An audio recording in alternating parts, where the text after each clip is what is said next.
Hello, on this Friday, I wanted to recap a little bit from Wednesday night storms. The Weather Service went out yesterday and surveyed some of the damage in western Wisconsin and did confirm an EF1 tornado around New Richmond and Hammond, Wisconsin. One of these, what we call a gustnado, as those winds really started to pick up. You kind of get little eddies that develop on each side. And of course, we swapped the heat and storms with air quality. Still pretty poor out there today. AQI at about 150, 160. 30 or less is what you want it to be healthy. So you can see air quality alerts really across the region as that smoke is wafted in from those fires just north of Minnesota.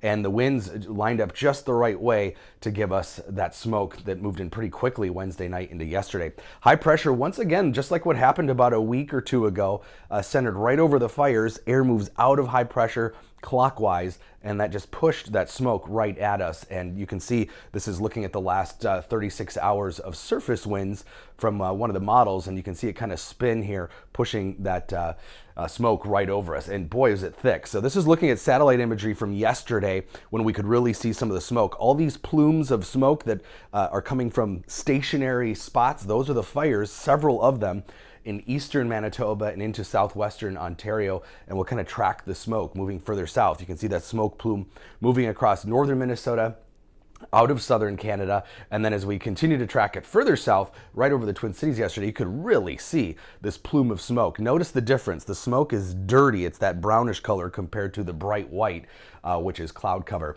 Now that high pressure has moved off a little bit to the east today, and the smoke is actually hidden underneath these clouds, which are above the smoke plume. So we can't really see it today very well on satellite imagery because of that plume of cloud cover, which does have some showers in it that we'll talk about in a second, who will get some of that rain through the day today into tonight. But you can see that spin here moving off to the southeast, and that is giving us a temporary southeast wind today.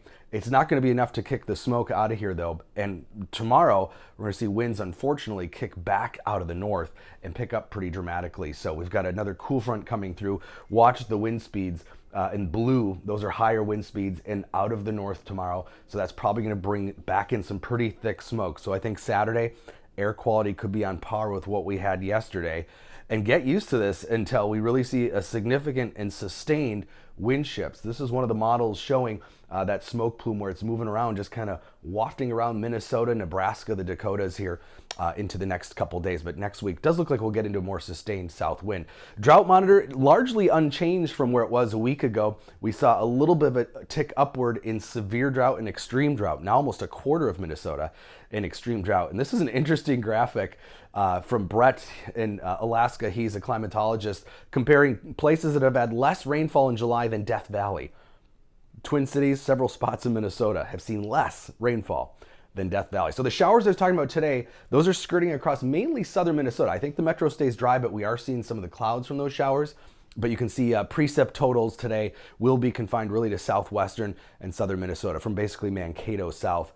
And again, I think the metro stays dry, but we do have a chance of some isolated showers popping up tomorrow as that cool front comes in, kicking up the winds. You can see here late tomorrow afternoon, evening, maybe a couple of pop-up isolated showers or thunderstorms.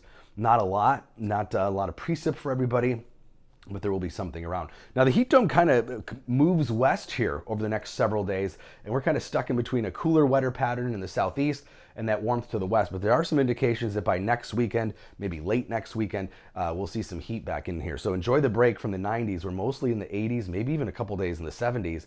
But by late next weekend, we could see a 90-degree reading again across the area. So we're probably not done with the heat. We know August can be hot. We'll see how it compares to June and July. July actually was a cooler month compared to how ridiculously hot June was. Still 2 degrees above normal, but not as extreme hot for us in the Twin Cities, at least, compared to what we had in June.